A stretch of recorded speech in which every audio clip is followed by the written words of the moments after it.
আসসালামু আলাইকুম প্রিয় দর্শক, আশা করি আপনারা সকলে ভালো আছেন। তো প্রিয় দর্শক, প্রত্যেক রমজানের আগে কিন্তু আমাদের শবে বরাত আসে। তো এই শবে বরাত নিয়ে অনেকে মুসলিম ভাইদের মনে প্রশ্ন আছেন যে আমাদের কি এই শবে বরাতটা কি আমাদেরকে মানা উচিত? এর আগে ইসলাম ধর্মে আমাদের জায়েজ আছে? তো এই নিয়ে সবারই একটা মনে সন্দেহ রয়েছে। আর শবে বরাতের রাতে কি করা যাবে, কি ভুলগুলো করা যাবে না।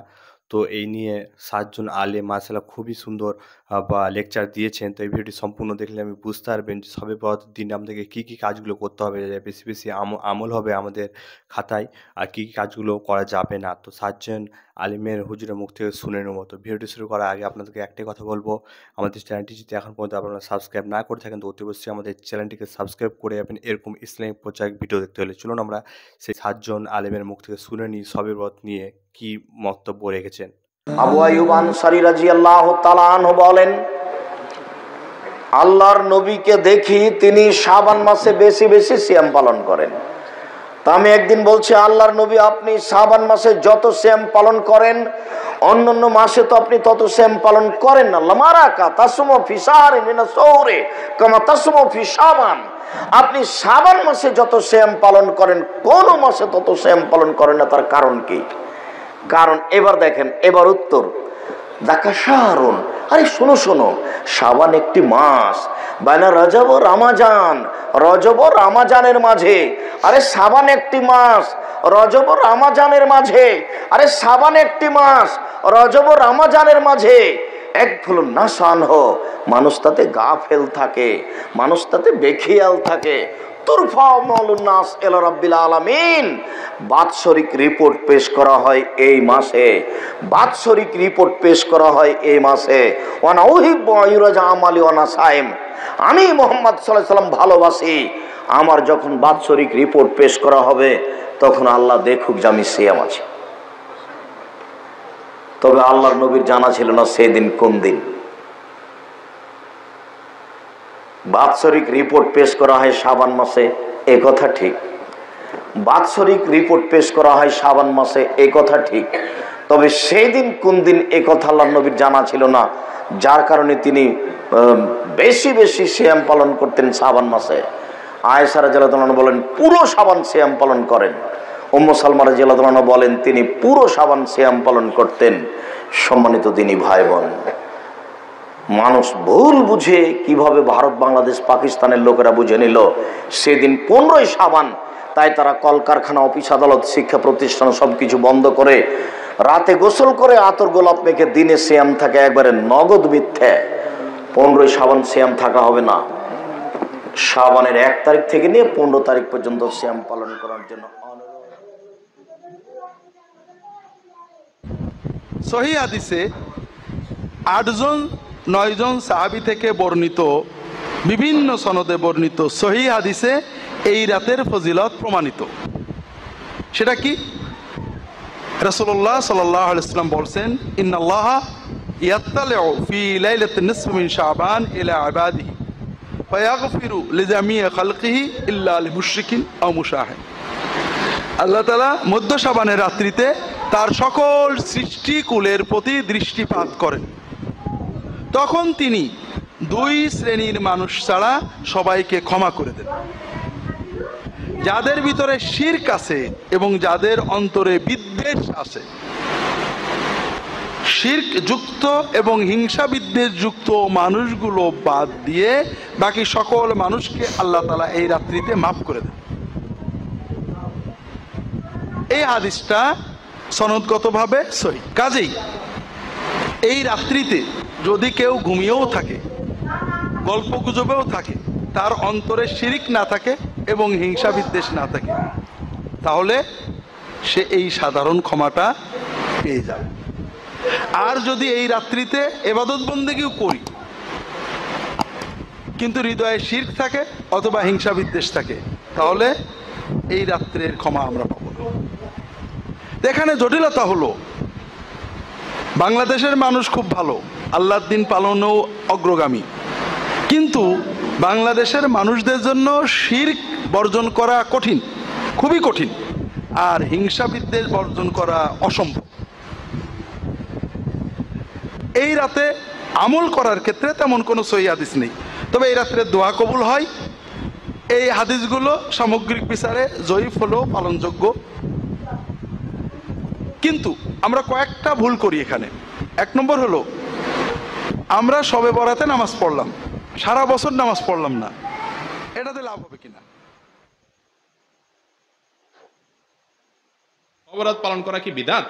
শবে বরাত উপলক্ষে আনুষ্ঠানিকতা করা, সিন্নি দেওয়া, আপনার ওই যে আপনার কি হালুয়া বিতরণ করা, একটা জাল হাদিস বানাইছে যে নবীজি দাঁত ভাঙছে এই জন্য হালুয়া খাইছে, এই জন্য আমরা হালুয়া খাই। মানে কত বড় চিটারি আপনি চিন্তা করেন। আপনার বাপের কথা কথা ঠ্যাং ভাঙছে এই জন্য উনি একটা ইয়া নিছে, কি বলে এগুলাকে, একটা লাঠি নিছে মনে করেন, লাঠি দিয়ে বেচারা ঠ্যাঙা ঠ্যাঙা হাঁটে, কারণ ঠ্যাং ভেঙে গেছে। এখন আপনি বাপের ছেলে বলতেছেন, উফ আমার বাপের শত্রুর সাথে লড়াই করতে গিয়া ঠ্যাং ভেঙে ফেলছে, অতএব বাপের প্রতি আমি ভালোবাসা প্রকাশ করতে গিয়ে আমার ভালা ঠ্যাঙে আমি একটা লাঠি নিয়ে খোঁড়াইতেছি। বাপে ওই লাঠিটা নিয়ে মাথা দিয়ে মারবে কি পারবে না, যে বেয়াদব তুই তো আমার ভেঙাইতেছিস, ঠিক না বে ঠিক? তো যদি নবীজি দাঁত ভাঙিয়া হালুয়া খাইয়া থাকেন, তো আপনিও দাঁতটা ভাঙেন, ভাঙিয়া হালুয়া খান। আপনি আস্ত ভালো দাঁত নিয়া সবরাতে হালুয়া খাইতেছেন, এর চেয়ে বাটপারি আর কিছু হতে পারে? আর ওহুদের যুদ্ধ কি শাবান মাসে হয়েছে? আপনি এটা কোথায় পাইছেন? এগুলা সবগুলা হলো এই হালুয়া ঘুরির জন্য আপনার মাসালা বানাই নেওয়া আর কি। ভাইরা আমার, সবরাত কেন্দ্রিক রাত্রি জাগরণ, দিনে ইবাদত এবং আপনার আরো যত কাজ আছে, এগুলো কোনোটাই আসলে বিশুদ্ধ হাদিস দ্বারা প্রমাণিত। তবে হ্যাঁ, বিভিন্ন হাদিস থেকে এইটুকু বোঝা যায়, এই রাতে আল্লাহ রাব্বুল আলামিন হিংসুক এবং শিরকারী ছাড়া বাকিদেরকে আল্লাহ সাধারণ ক্ষমা ঘোষণা করেন। কথা কি বুঝতে পারছি? আর যেহেতু শাবান মাস নফল রোজা মাস, অন্য দিনের মতো ওই দিন রোজা রাখতে পারেন, কিন্তু সবার উপলক্ষে স্পেশাল রোজা, এটাও বিশুদ্ধ হাদিস দ্বারা প্রমাণিত না। কিন্তু সবরাত নিয়ে বহুত মারামারি কাটাকাটি আছে। দুঃখের বিষয়, যে সমাজে নামাজের খবর নাই, হাজার হাজার হারামের কাজ চলতেছে, সেখানে সবরাত নিয়ে কি হয়? মারামারি।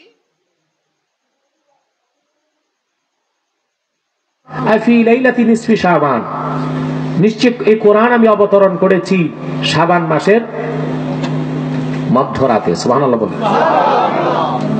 15 শাবান রাতে, 15 শাবান রাতে, অর্থাৎ 14 শাবান দিবাগত রাত, 14 শাবান।